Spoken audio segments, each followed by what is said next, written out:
Hello, chat. How y'all doing? Hope you're having a fantastic day. My name is DSMeFam. Welcome to Behind the Roleplay. Today we're going to be having Ruby on. We're going to be talking about basically just the RP behind Ruby and also some other characters that people may not really know that she plays. So we're going to be bringing her on and kind of just discussing just your typical, I guess, roleplay stuff, but I don't know. We're gonna just go dissect and see what comes of it. So let's take a seat back, get some snacks, get some water, hydrate a little bit, and Ruby K. Okay, sure. Fuck it. Why okay, why not? Anyways, all right. Here's Ruby, and with behind the roleplay. Hang on, let me. Oh God, I mess up. Here we go. Hang on. Boom. There we go.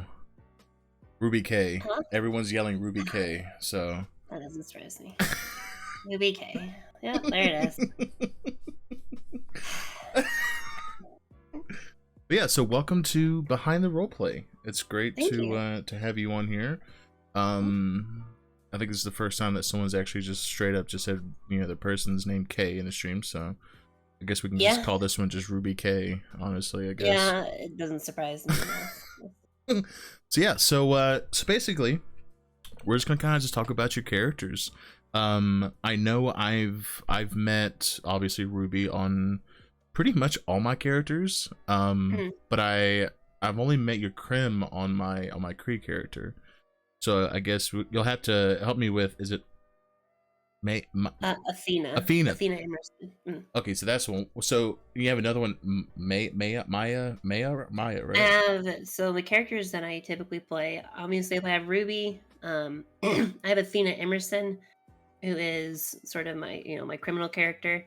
I have Autumn Lockhart, which is associated with the Lockharts with the casino. And then I obviously have Maya Duvain, who is Astrid's sister, older sister, who's an attorney within the city. So I kind of want to go through obviously all of them as much as you allow me to, you know. So with Ruby, and I think I've said this multiple times on the show, is that when people have, you know, they have their characters, they bring them into the server, you know, there's kind of endless of opportunities that you can bring your characters. So like, let's say you obviously want to do crime, you see the crime side of the server, right? And if you want to do civ, you see the civ side, and cops that side, right? But so with your experience with Ruby, and obviously you've been to the server for how long now? Like, I will have entered the server, I think this April marks almost a year and a half. I would say a year and probably 6-ish months. it feels longer than that.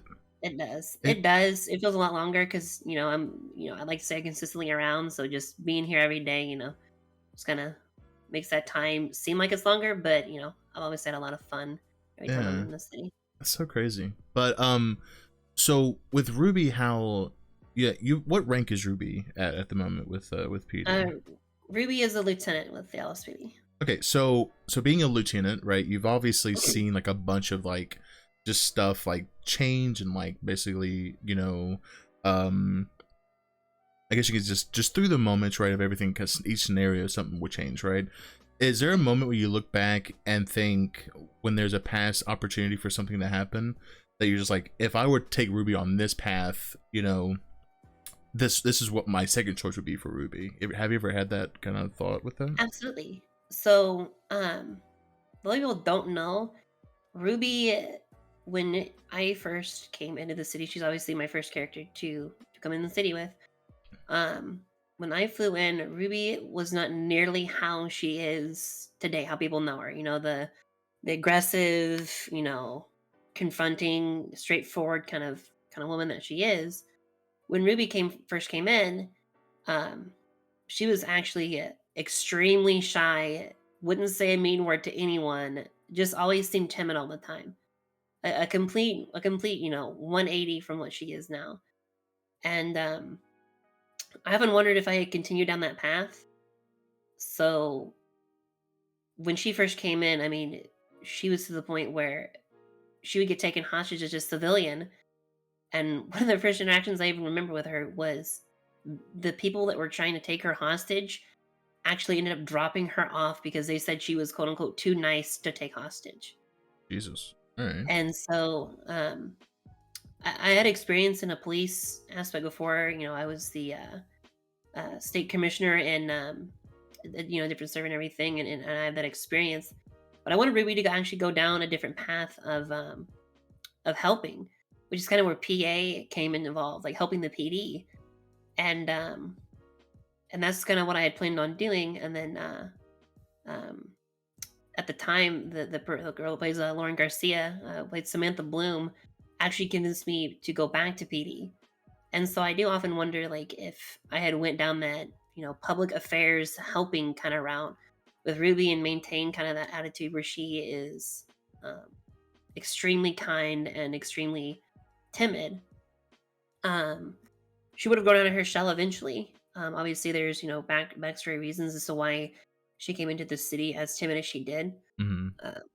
But I often wondered, had she not become a cop, how would the attitude with her have changed? Where would she be right now? And I Okay. think that is something that I would be um, excited to have seen what would have happened um, with her overall. So with kind of going with that, I know that there's all obviously like different types of like RP, like you name it. There's that, just put literally any word in RP, right? There's like any types of RP you can do. Right. Is there a moment where and there's obviously all the types where sometimes people lose memory and like they kind of forget. Is there a moment where you want to play with that and just to see if people around you would actually, like, I guess, remind Ruby of like where she's at, and then play off of that the what if scenario and put her like mentally back into PA, like assistant type thing? Right. So there are still parts of her that are that sort of old Ruby where she has that timid, kind of very insecure about herself and very insecure about people around her kind of thing. Um she has those qualities about her, but they're kind of minimal and not around a ton of people.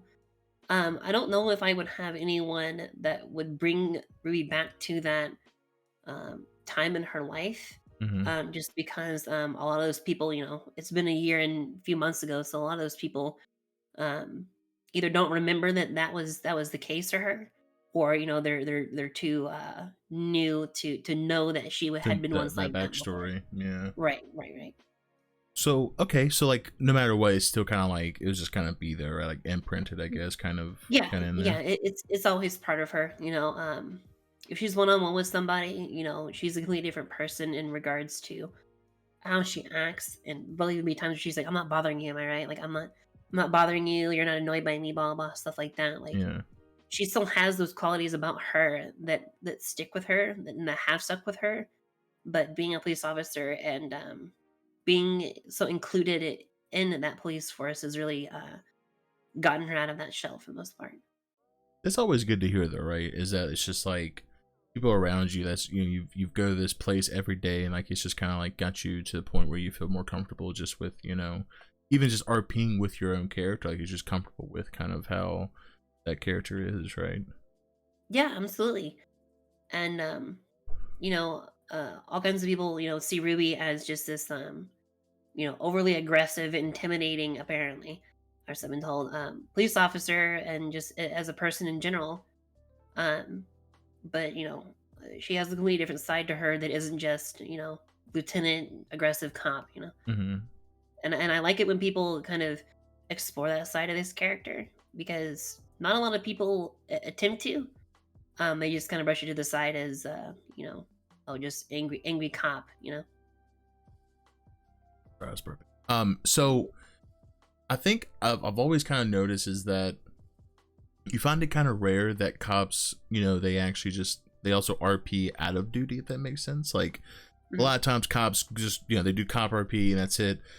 They clock off and that may be it. But there are some times I've noticed, I've seen you on Ruby that's just, you also have her to have an outside life also of like being off duty. Is there a time where it's kind of hard to balance that to where you're on duty but also off duty? And with being, you said lieutenant, like is there Right. responsibilities so high where you can't separate them two, I guess? Like, is there a way where it's just a little overwhelming, just even just wanting a break in character to like just do just normal stuff around the city? Yeah. So, being a lieutenant, I wouldn't say it's just, you're always busy. You can never have the off time because being in the LSPD, we have the largest roster of people, which includes the largest roster of command. And so we have so many, command members who are available to handle situations. Especially, you have Dawson, who is just like a great captain overall. He pretty much can handle anything and everything. You have those people that have your back, and so going off duty doesn't seem like much of a pain to anybody else because we just have the people that are available to uh, take care of those situations. Um, what was the second part of the question you asked? I'm So sorry. it's no, it's okay. So it's mostly just kind of like having that off time in character, like going off duty. Like, is there a moment where it's just it's kind of like hard to balance? Like, okay, like you still want to do cop work, but you also Mhm. want to do like have off time in character, just so you kind of don't have the overwhelming kind of feel. You know? Yeah. So it's not too difficult to balance it. I don't find myself feeling obligated to ever stay on duty. And even Commando Level and anyone will tell you, if you need to take a break, go 42, go hang out somewhere, go do whatever you need to do. They're all for it. Even if there's a Polito, a Vangelico, and a Fuica with a store robbery on Clinton popping off, if you're like, I just need a break. They're not like, no, you have to go do this. No officer or no commander is going to tell you like you have to stay on duty and do this. And so, um, feeling that you can kind of go off duty whenever you're feeling kind of burnt or stressed a little bit about that PD work doesn't seem to be an issue for me. Mm-hmm. And it kind of seems like at your leisure. Like even Bishop goes off duty, and so I don't really find it too hard to balance it. I just enjoy that police work so much that I'm usually in uniform in a squad car. But when I find myself wanting to go off duty, I there's no issue with me doing so. Okay, that's good to hear though. It's like just kind of like an even balance of just kind Exactly. of with everything. Um, Mhm. so kind of going to a different side. You've briefly kind of talked to us about what I'm sorry, what's that character? It's the Diamond Casino character. I forgot. I'm forgetting the name. Autumn Autumn. Lockhart. So Mm, with Autumn, obviously with the Diamond Casino, like that mm, RP, I feel like would be very. It's just a lot, right? Because like the casino is such a right. big. It's a big part of the city, right? Um, Mm. is there a moment where you've seen like a different part of the city that you never thought you'd see through the Diamond Casino like RP? Oh, absolutely. So yeah, with Autumn, it's more of a that business RP, like setting up meetings and conducting those, getting plans and everything like that. Because she's director of public affairs and marketing for the casino. So events and all kinds of marketing stuff like that. Sponsorships, working the legacy, all that stuff. She is a participator in. And seeing that other side of people that you wouldn't usually interact with, um, like LinkedIn, LinkedIn, everyone say his name. Um, I never interact with him on really hardly, because he obviously stays out of crime, doesn't do anything terrible. Um, but he's one of Autumn's best employees now, and so having those interactions with the people that you usually wouldn't, yeah, it really changes your perspective of the city when you're in that character's shoes. So sorry, I'm like really bad. Like sorry about that. So when having obviously that side of seeing like the Diamond Casino, and then obviously seeing Mhm. the police side of things, when having your crim kind of, and I've like I said, I've bumped into your crim like once on Cree. Mhm. Is there a moment where obviously you've caught the side of when you're a cop, like you've seen, how crims are, just how they react and everything? Is there a moment where you like kind of like, I wouldn't say like take notes, because like that's kind of like, I don't know, I feel like that's not the right word, but like you would just go, okay, like, so this is what kind of like was going on the crim side of things, of how like certain crim like handle certain situations, or do you Oh, just go, or do you absolutely. just create your own kind of aura, I guess, of like how you would push things? So as Astrid and Mag or Bishop would say, um, encouraging to create a crim really opens your eyes, and I would say having Athena as not only, you know, that criminal, but she was in SOM for a brief period of time. And then and myself and a few friends actually ended up making the Southside Saints. Unfortunately, they're no longer together just because we kind of got burnt out of that, of, you know, the gang environment pretty quick. Yeah. But we, you know, she was the creator of the Southside Saints, her and Rezzy's, which would be Tim Dangle on his crim. Um, and it really does open your eyes to things that you want to do, and how some things can even kind of feel a little bit forced due to the way other people are around you, if that makes sense. Because the way we wanted to kind of run that you know, environment was not having a bunch of people, you know, it being a smaller group of, you know, guys and girls that we really can trust and get along with, you know, not just pulling anybody into a gang. And that's kind of how we wanted to run it as a whole. But it definitely changes your perspective to play that other side. You know, obviously you find places and do things that you didn't even know existed while you were on your cop. You know, you didn't know that this place has X and Y and, you know, all that stuff.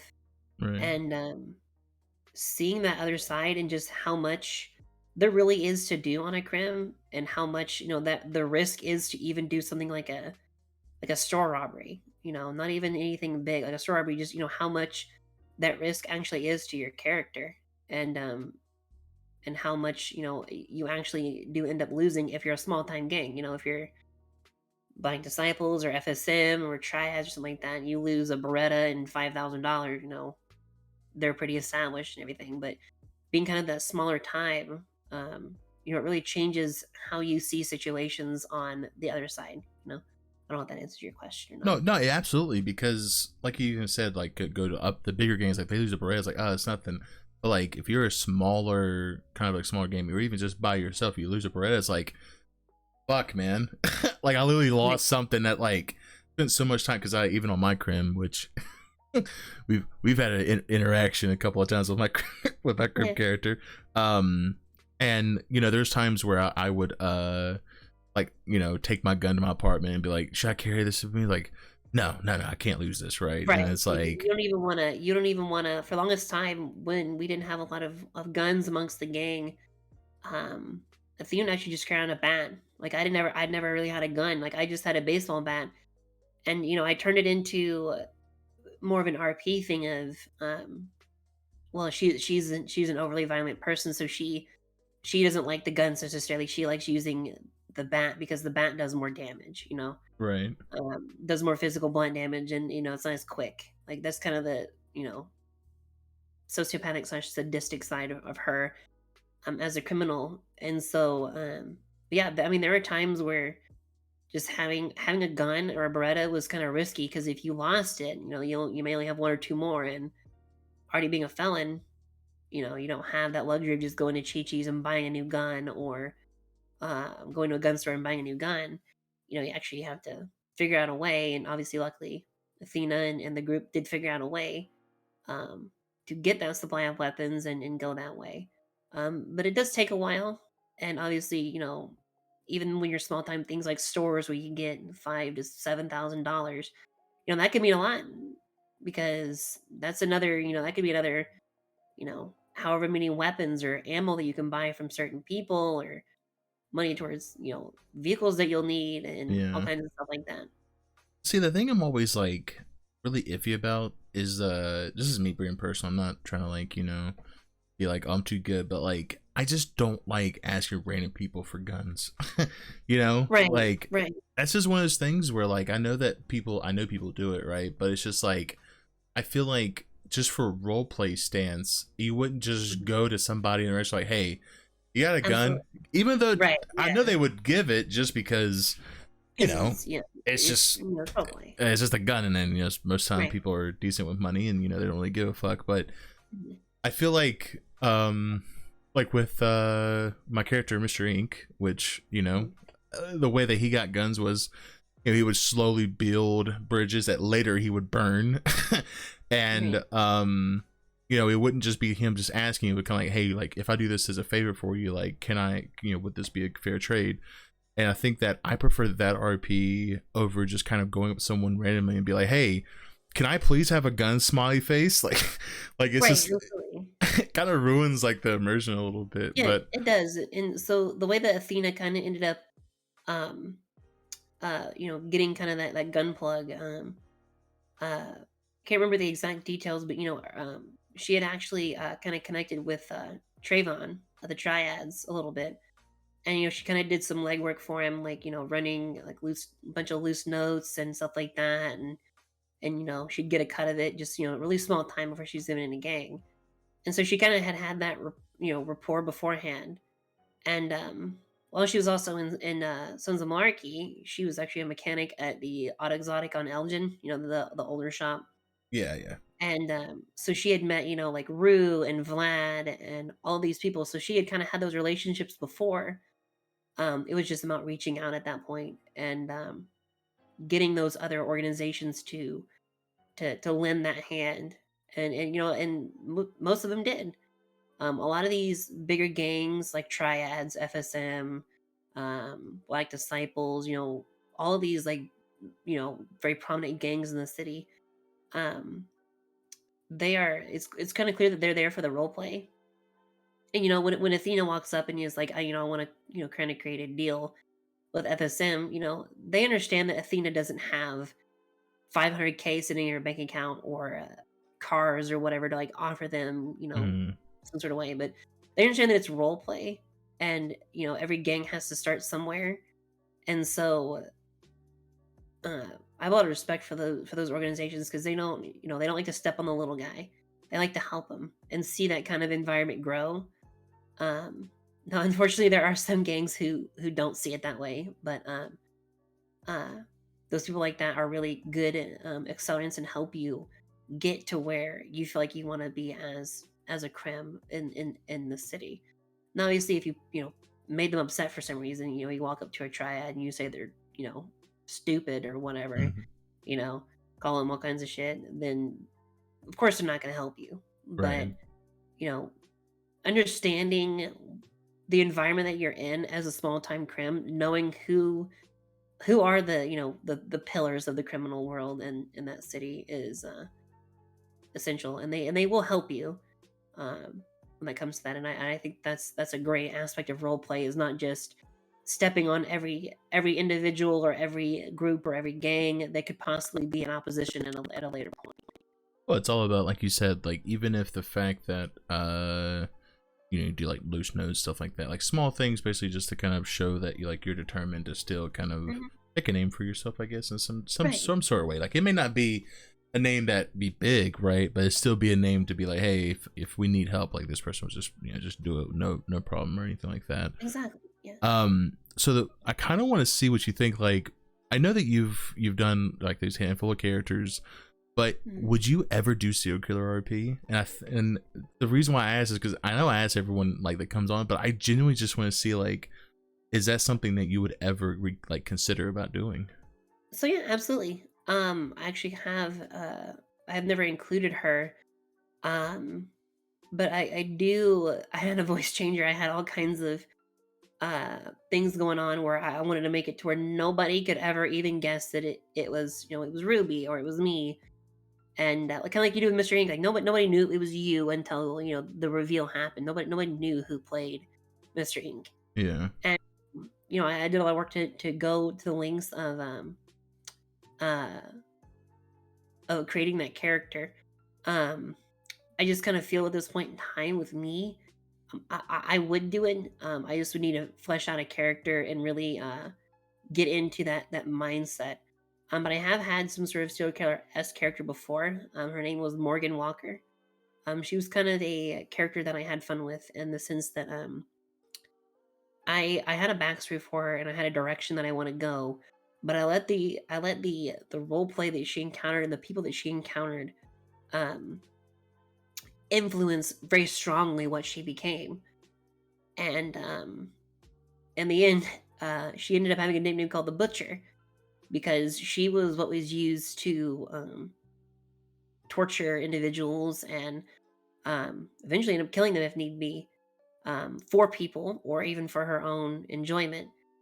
Um, she is not around currently, but that is an RP avenue I have been down before. Yes. Oh shit. So it's kind of there, but it's just like I guess are you just waiting for, I guess, the opportunity to kind of do that, like have that presented, I guess.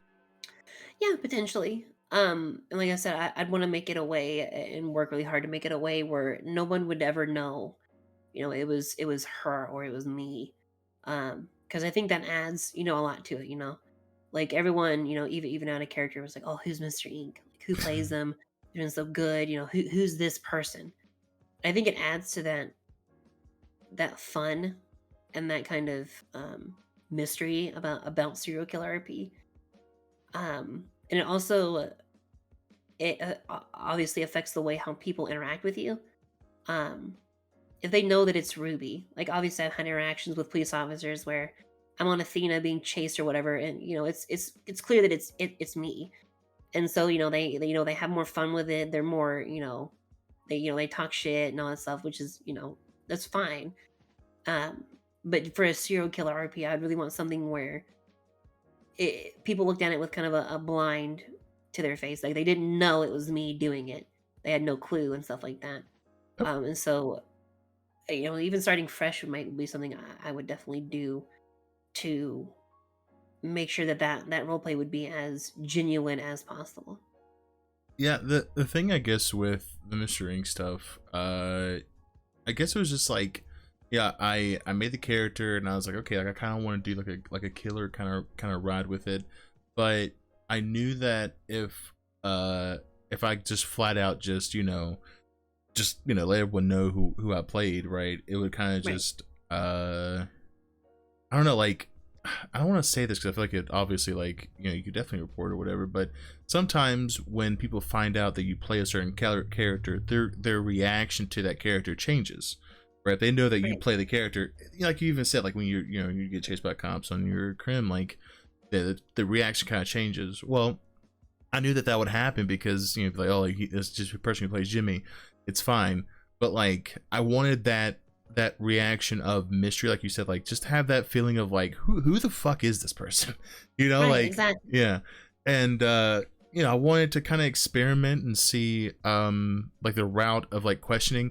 I mean, I went so far into make a whole nother ass Discord for Mr. Ink, and it was like Mhm. countless of like obviously OOC messages being like, hey, can you please like murder me or whatever, right? Like, and it was just like, I'm sorry, what? Like, Right. and I think that it's really cool, and I'm not bashing on it. I think it's really cool that people really want to be a part of the story that is definitely like server worldwide, where it's like it's affecting somehow, some way. It's a spider web, was like affecting everyone, right? But Right. I think it's I think this what makes a story is that if it stays on the right path of like where and it's gonna sound simple, it just makes sense, like Mhm. where if you have a character and it kills just one person, right? But and let's say on the cop side, they're investigating, they're trying to figure out like what the fuck is going on, like how, like what's the MO of this, right? And my character, if I'm like, okay, I'll just murder you, go completely left field and do someone else, it's like, what?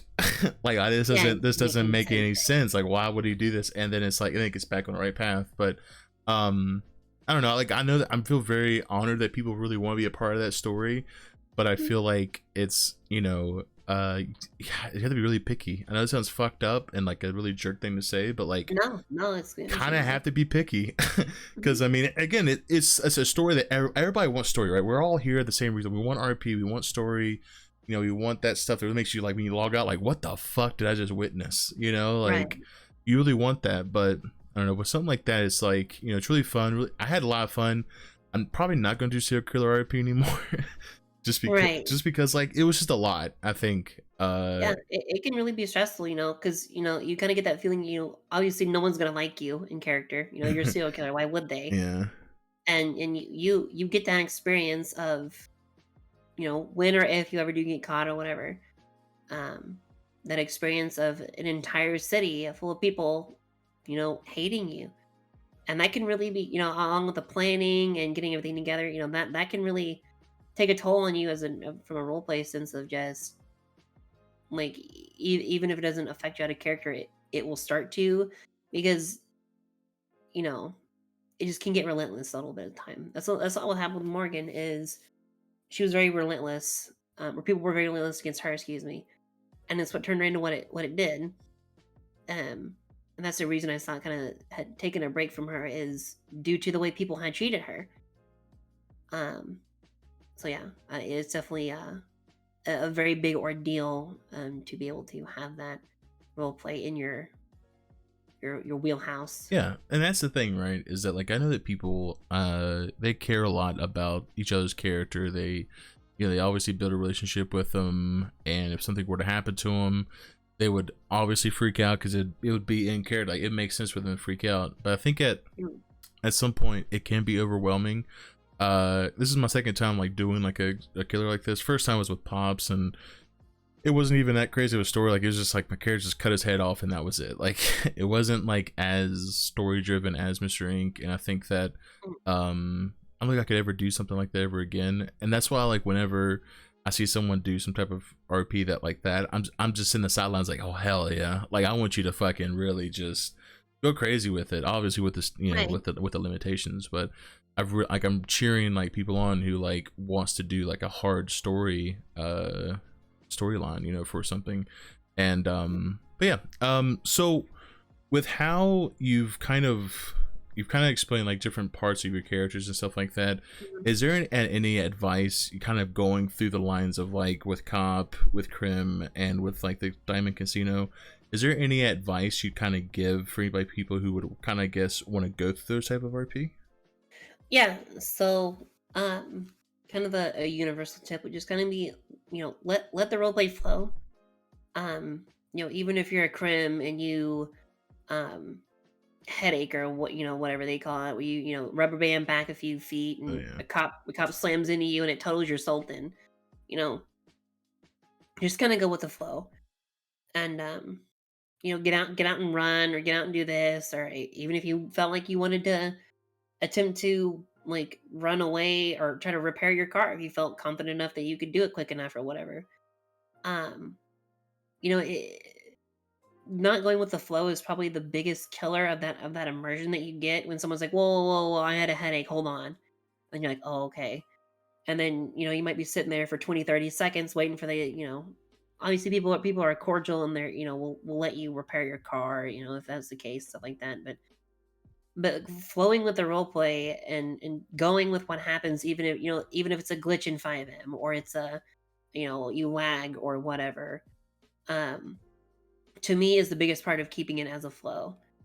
Both on both comp side and on a criminal perspective. Sometimes I'll get headaches and of course it's frustrating. Like I'll be in like a class A or S pursuit. Ruby's on her way to get interceptor certified, and I'll be in a Porsche or a Camaro or Charger or whatever, and I'll have a headache. And if you have a headache on a high speed pursuit like that, you're if they don't have the tracker on, there's not really a way for you to catch up because when you're going 180 miles an hour and you headache or something, or a local jumps from the sky in front of you and tows your car. It's annoying, but you don't try to contact the crane, be like, hold on, a local just fell on me, um, and then you repair your car and go. You're just gonna UTL. It's really not as big of a deal as it seems. So Right. on all sides, I would just say letting the RP flow, regardless of what happens mechanically or in that roleplay scenario, is the biggest piece of advice that I can give someone who's even new or even experienced in roleplay. Okay, I like that. It's kind of like you said, like just let things flow. Right. So when you kind of went across something, I kind of wanted to see, like, obviously you've been here, this for a year now, you're in a little bit. Things have changed dramatically in just a year of just a Mhm. server. Uh, with one big thing is boosting. On a cop side of things, how is that? How is that? Like, is that something that was easy to adjust, or is it something that you're still like learning to adjust with, like as it's being like in the server now? Um, I feel like the police department as a whole has kind of adopted the boosting in a positive way because it's a different sort of criminal activity besides a store, a fleeca, or a pleado. Just the same same sort of scenarios ish, just in a different light. Mm-hmm. Hostage, bank robbery, everything like that. Um, I think we adopted boosting, though they might be a low priority ish. We've adopted the boosting to have fun with it. Class C all the way to class S vehicles. I personally thoroughly enjoy boosts because it allows for um, those cops who and those criminals who want that thrill of that chase and everything, want that to keep going. um it keeps it going, and I think it's a great addition to the crime environment as a whole, and I think PD does as well. Because like I said, with that tracker being on, you have that, that intensity on the criminal side where you're trying to um get the tracker off, and while the police are behind you, and um you're speeding, obviously, you have to do certain things to be able to get that tracker off. Yeah. I've actually been part of both. I've been part of both. On the other side of Oh, boosts so and so on okay, the police. you've done both sides where it's like you've been the chaser and Yeah, also been the one trying yeah, to get away. yeah. So Athena's been in boost before with a James Case's crim. I don't know if you've met him or not, but I don't think they so. would do boosts, and it's it really gets your adrenaline pump and gets that thrill because he's trying to you know get the tracker off while you're driving, and trying to avoid police, and vice versa. And being on the other side of it, as a criminal police officer, you get that chase, that chase going 150 down the highway, um, dodging locals and speeding through, and having that role play. Um, and even if, a cop, something like we described that happens, like a local hits you, or turns in front of you, or you have a headache or something, you have that chance to keep that criminal role play scenario going because you have that tracker to look for. Um, you have that role play of, oh, the tracker, they're just a mile down Great Ocean Highway, and you have that opportunity to catch up and resume that scenario. Whereas you don't feel more flustered as if you headache or something happens and you total your car or you get hit and you get slowed down. You have that opportunity to catch up and continue that scenario that you're having fun with. And it's not just blocked off immediately.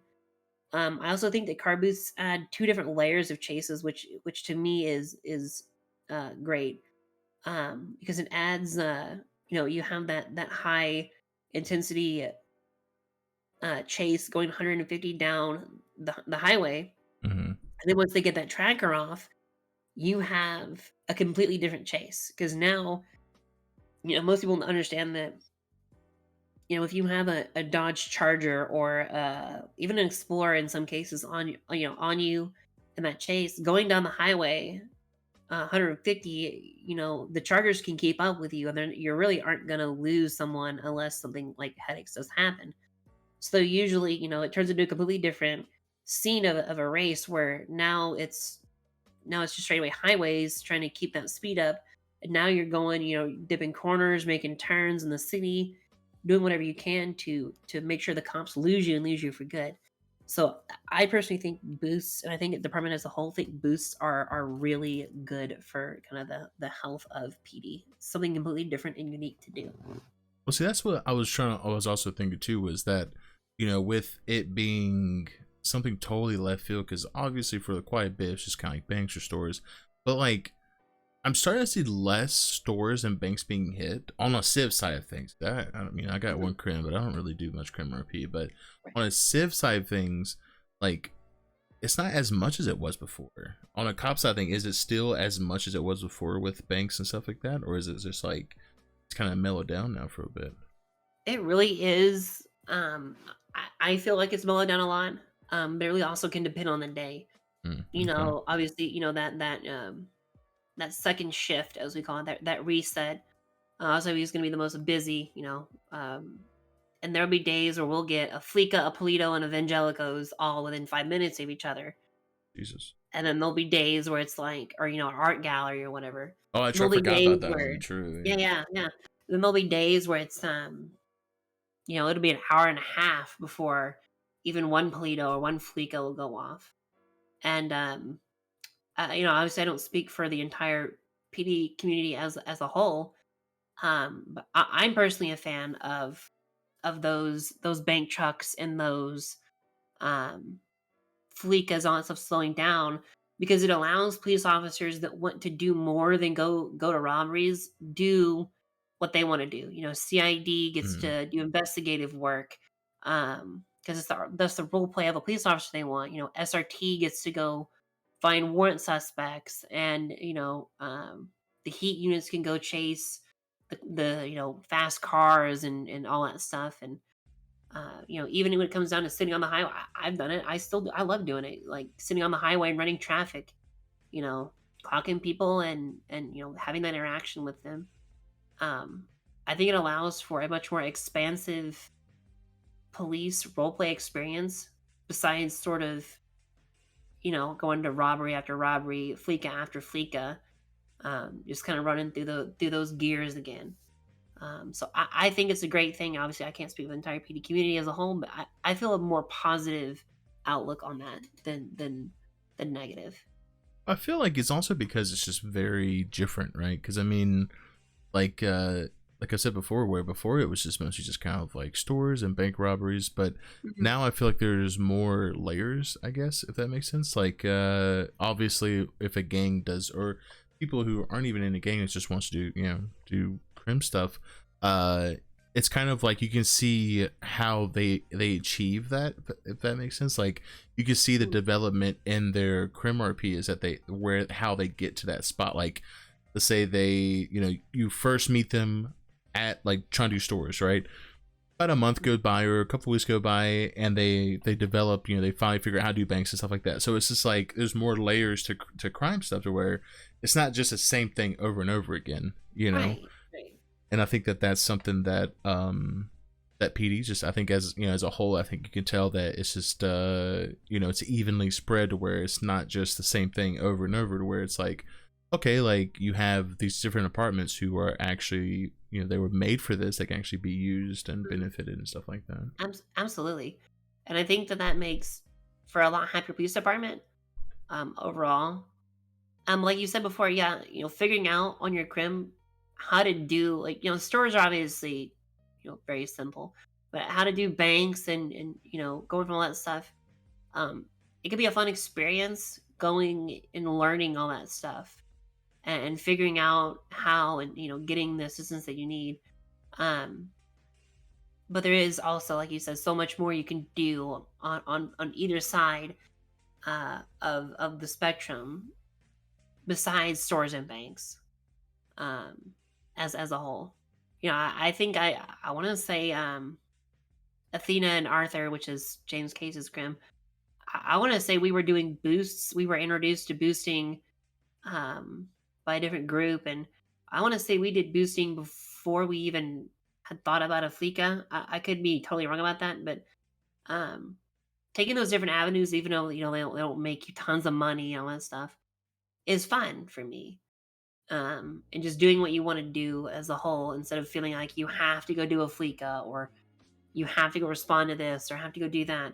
Right. It's a relief, and it really makes you feel a little more free with your role play on how to react to situations in front of you.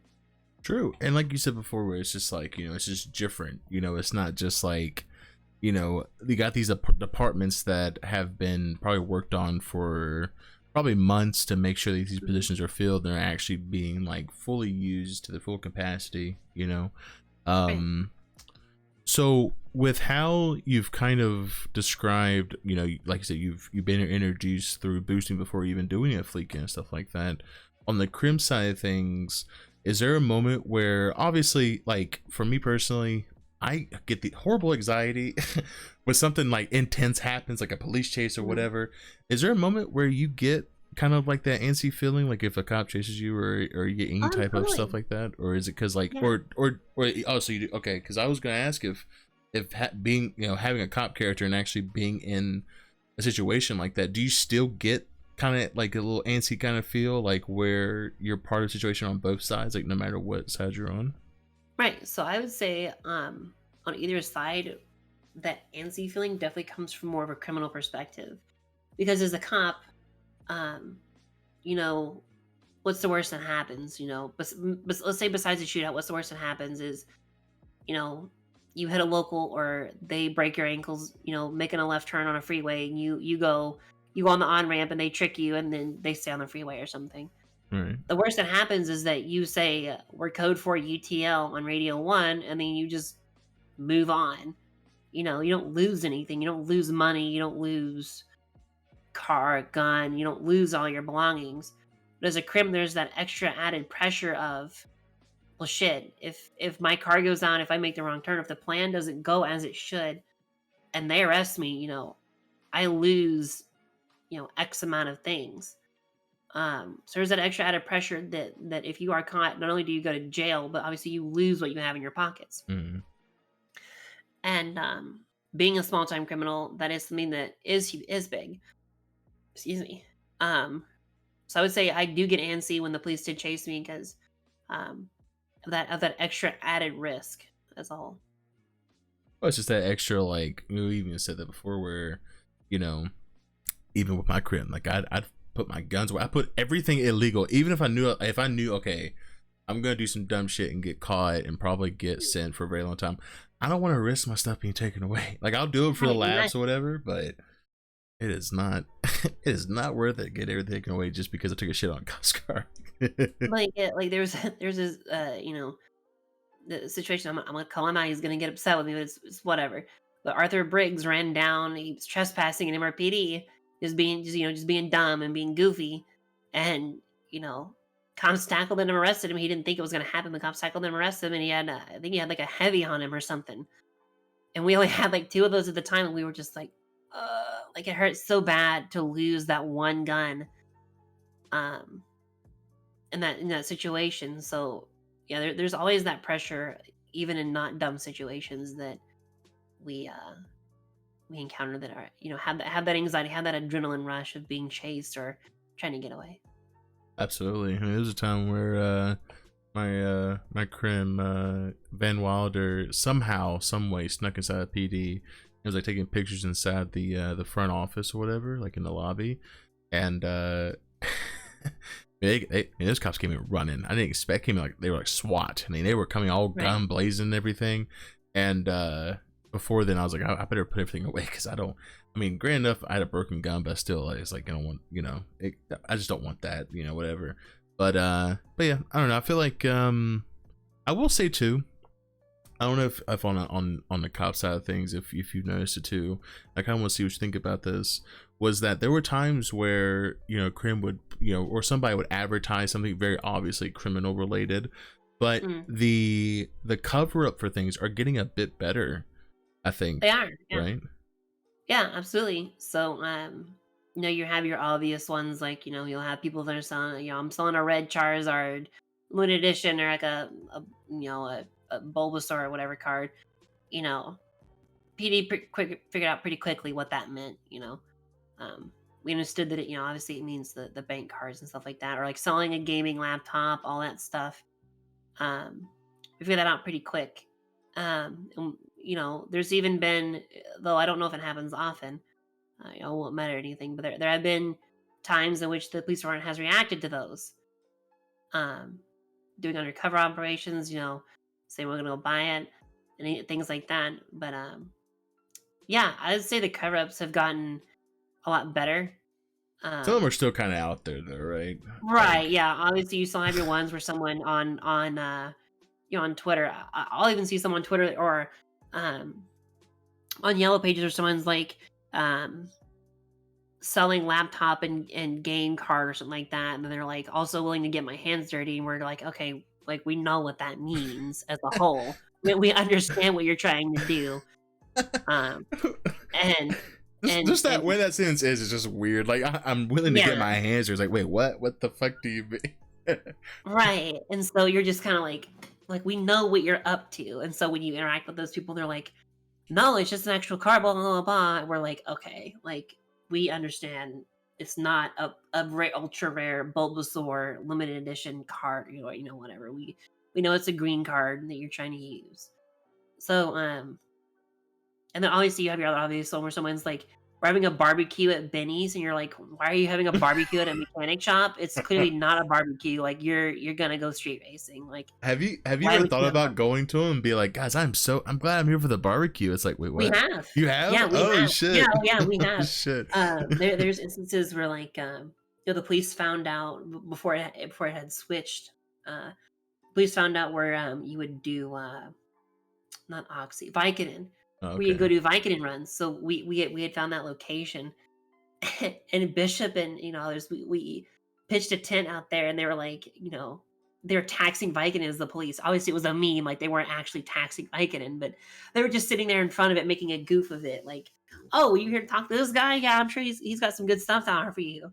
Go ahead, talk to him," kind of thing. Like obviously not trying to bust anyone, get anyone in trouble, but just having that fun stuff and, going to barbecues and being like, "I want a hamburger and hot dog. I It want to sounds have a good." hot dog, Like please. you drive up to Benny's and you see, 2 Coquette D10s with, like, an R34 Skyline, all that stuff. You're like, "Wow, that's a lot of fancy cars for, For a a grill out." barbecue. And so, yeah, it's just making that connection and understanding. But there are also times where, police, you might understand what it means, but a lot of police and a lot of them that I know will play dumb and kind of be like, "Oh, okay, well, enjoy," and then drive away, and let that, don't be that wall, or that person that just shuts the whole thing down and ruins it for everyone because you want to drive in and be like, This isn't a barbecue. You guys are clearly street racing. Everyone's under arrest." Like letting them have that street race role play, and even having that, even allowing police know they're, with chargers or interceptors certified, to chase after them, or to go undercover with that drug sale and be like, "Oh, he really is just selling, uh, you know, powdered donuts. He's not selling cocaine or whatever." And be like, "Oh, well, okay, didn't find anything here."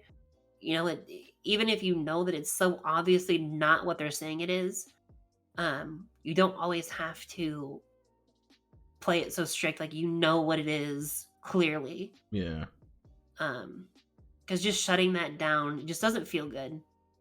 It doesn't feel good for anyone. At least as the police officer, I'm just like, it doesn't feel good for me to just be like, "Okay, you're under arrest. We know what you're doing." You're under arrest. Stop it. Like we know you're selling drugs at the VU. Relax.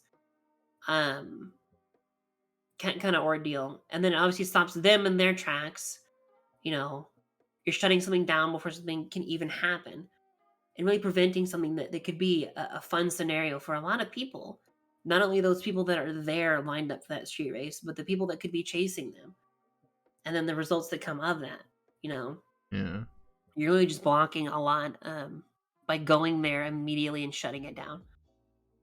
There was a time where I felt like I hacked up and I shouldn't have done it, but the opportunity was there. I was on Jimmy, and as you know, I have like that little Jimmy Pokemon card or whatever, and Right. I went up to somebody and I was like, "Hey, I got a green card if you wanna buy it." He's like, "Oh shit, really? Okay, all right." So we go to this location, right? And he's like, "Well, he was like, let me see the quality of it," and I showed it, and he was like, Oh, "What? it's an actual card. Oh, it's Yeah. an actual Pokemon card." I'm like, "Yeah, like what's going on?" Yeah. What else did you think was Like, gonna what else happen? do you think was gonna happen? He's like, Yeah. "Nothing, Jimmy. Just get in the car. Let's get out of here." I'm like, "Okay." Right. But it was just Right. like moments like that is like I want to, like, if there's something dealing with, like, obviously the crim side things, but like on a sip spin to it. Oh my Mhm. god, it's so good. I just Yeah. it's so fucking good. But And having that moment where you play dumb, having that moment where you play dumb as a cop or even as a crim. We even had an instance where, um, Jack Dawson, obviously, being Irish, has an extremely heavy accent, and him and I actually went on an undercover sting because someone, I can't remember who, was selling. I think it was a laptop. It was a laptop or a green card, and they knew I didn't speak much because obviously my voice is very very unique. identifiable, very unique, right? It's very unique due to things. And so I didn't really speak too much, but you have Dawson, who had a mask on with a voice changer, you still know it's Dawson. Like his accent is very unmistakable that it's him. And but we actually had criminals that they knew who it was when Dawson had called them. They knew who who it was. They knew it was Dawson. They knew it was a setup, but they played their characters as if they had no idea. And they Yeah, came to the sting and they got arrested and they had stuff taken off of them.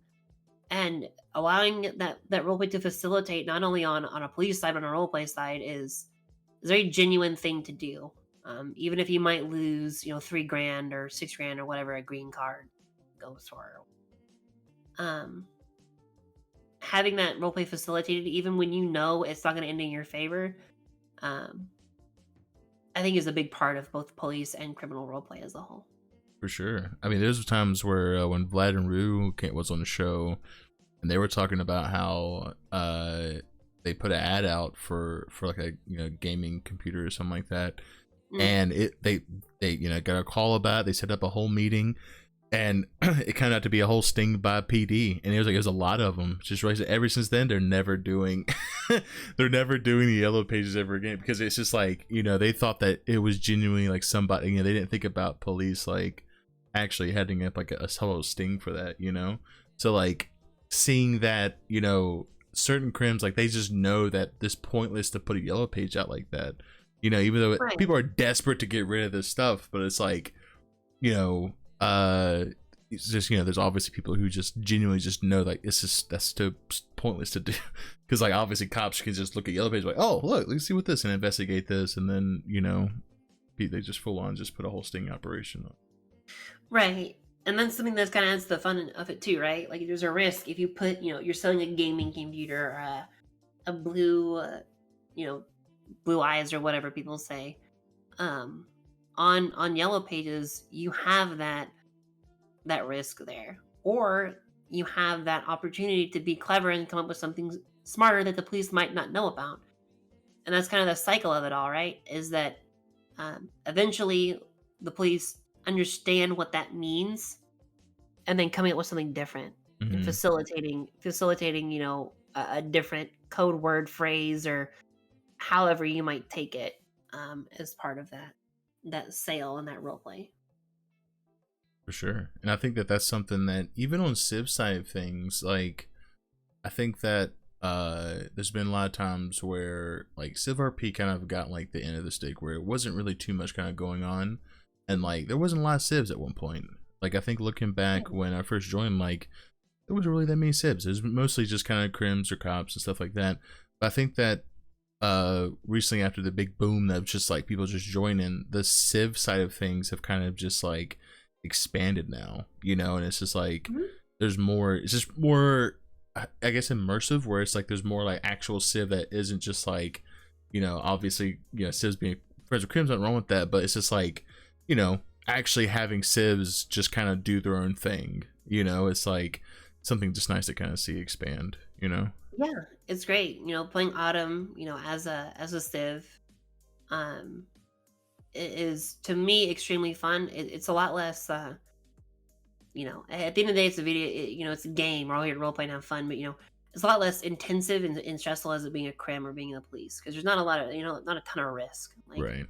Like you make money through doing a legitimate job, so a cop's not going to come up to you and arrest you for robbing a bank, or a crim's not going to typically shoot you down, because when they're doing their thing, Well, let's be usually honest, you're some not part of Civs are it. stupid, all right, Right, some of them yeah. are very stupid. Like Right. there's sometimes where I'll hear something or hear something happen, I'm just like, why don't you just put your hands up? Like even then, like it's just like, I get it that sometimes you want to save that, and let's be honest, sometimes people do want to make their characters like very badass, it's like, oh, my character's very badass, like has no flaws, but I'm like, Right. yeah, but the flaws are a good thing though. like how Jimmy has a lisp and no one can really understand what the fuck he says half the time. I love that flaw, by the way, because I can literally have him say whatever the fuck he wants. People go, okay, Jimmy, okay. It's like, Right. but he just said he's gonna fucking kill somebody. Right. Like, You're just like, yeah, but it's like, oh, Jimmy, that's funny. It's like, Yeah. what? No, he literally, but stuff like that. I don't know. It's like, I think, so I like how people, when they make the characters, like they actually have like a like a flaw with the character, and it's just like I don't know, something like that is just very immersive to me, you know. Right. And you know, each and every one of my characters, I always build in a flaw when I create them. Ruby is obviously, you know, I want to, you know, have a meta game and say where her flaw is, but it has been outlined and we've talked about it.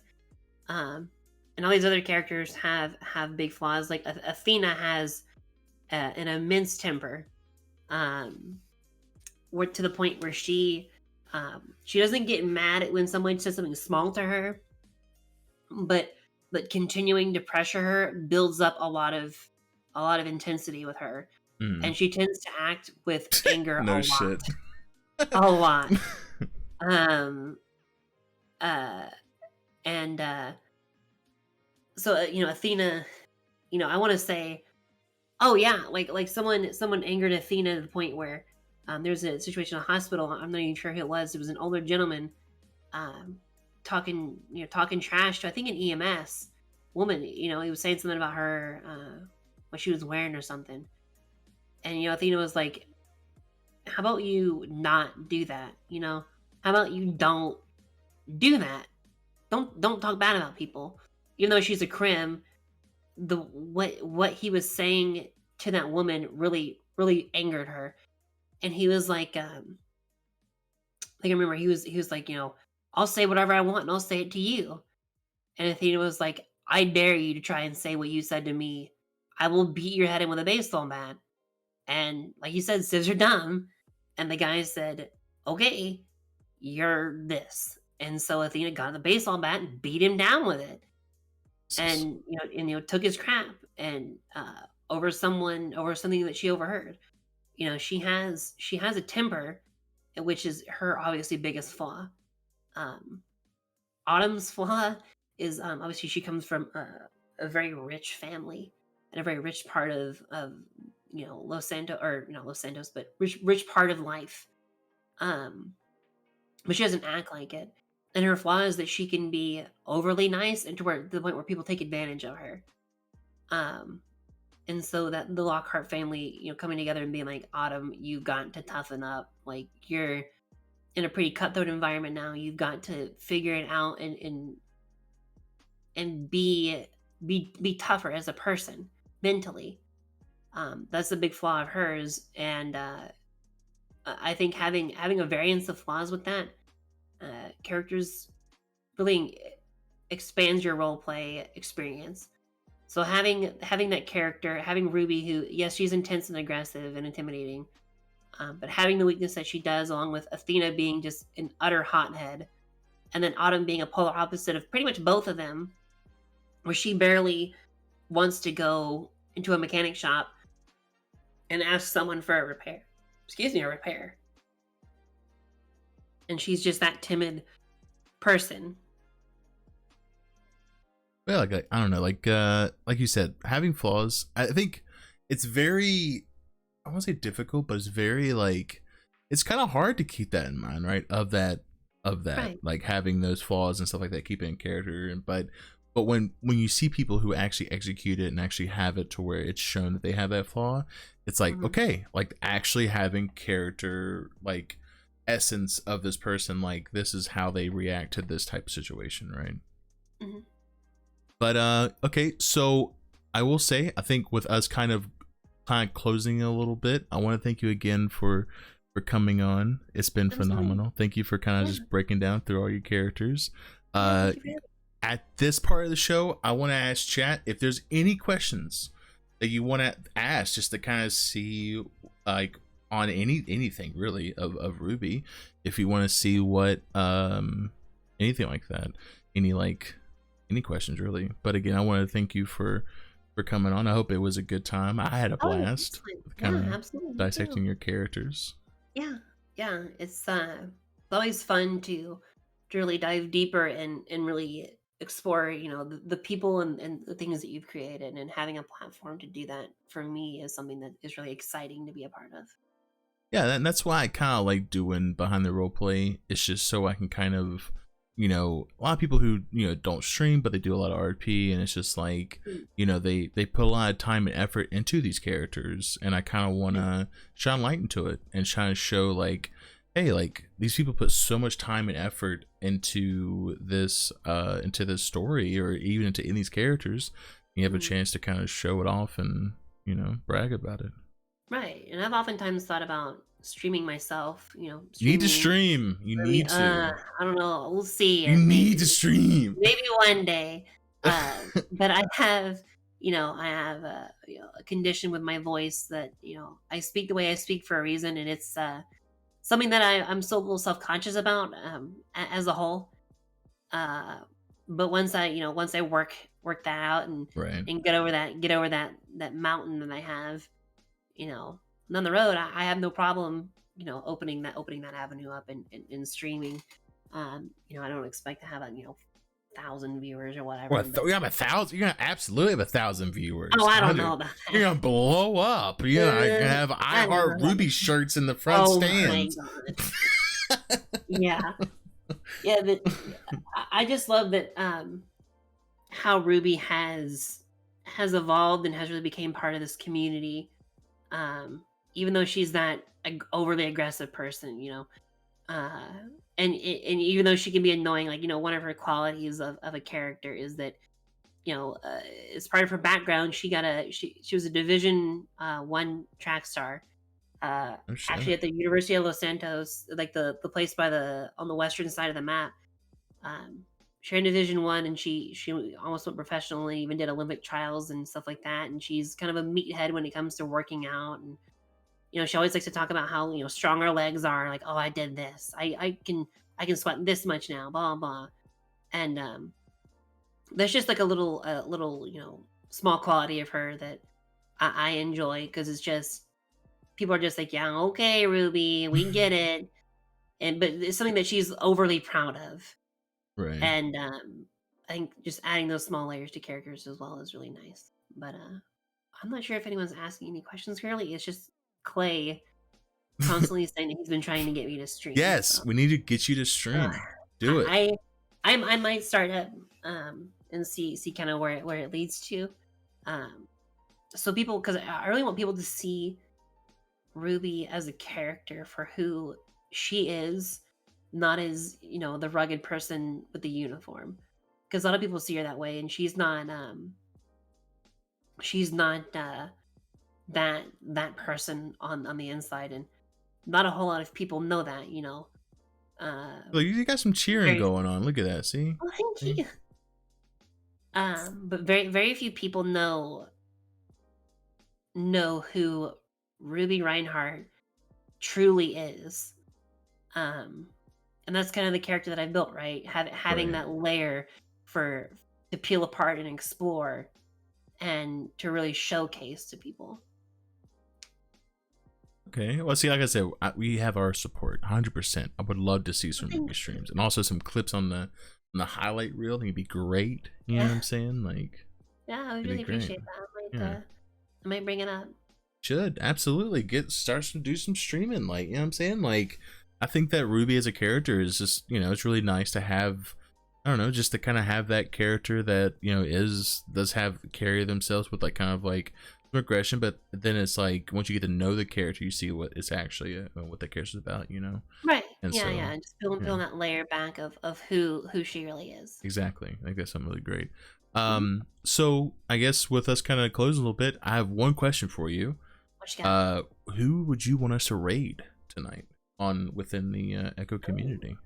I would say I'm gonna say Mag, just because he has been playing Apex Legends for the past 3 to 4 days, like 9 to 10 hours a day, and he is trying so hard to to get a win and rank up. And it's cool to see how dedicated he is and how level headed that man is. Like, you know, a lot of people playing Apex Legends for 9 hours, you're just like, fuck this. Like, True. you're just like, you know, eventually, no matter how good you are, you're gonna get third party or whatever. And seeing him have that level attitude and keep that level attitude throughout the entire time is really entertaining, cool to watch. And I think Mag is just overall a great person, and he deserves a lot of love. Absolutely. All right, we'll rate them. Again, I want to thank you so much for coming on the show. It Absolutely, means a thank you. lot. I like I said, with this season of show, I want to expand and kind of bring people who, I don't know, just I didn't really get to bring on season 2. You know, I want to have the season be very bring a lot more newer faces. You know. Right, absolutely. But yeah, thank you so much, and go ahead and start this raid. You want to go ahead and again, we better see you streaming, all right? Better see some Okay. Ruby streams or else. I will get everything set up and we can get some streams going. Oh hell yeah, hell yeah. Yeah. I appreciate the time. Thank you so much. No problem at all. All right, we're gonna wait. I'll wait and send. All right.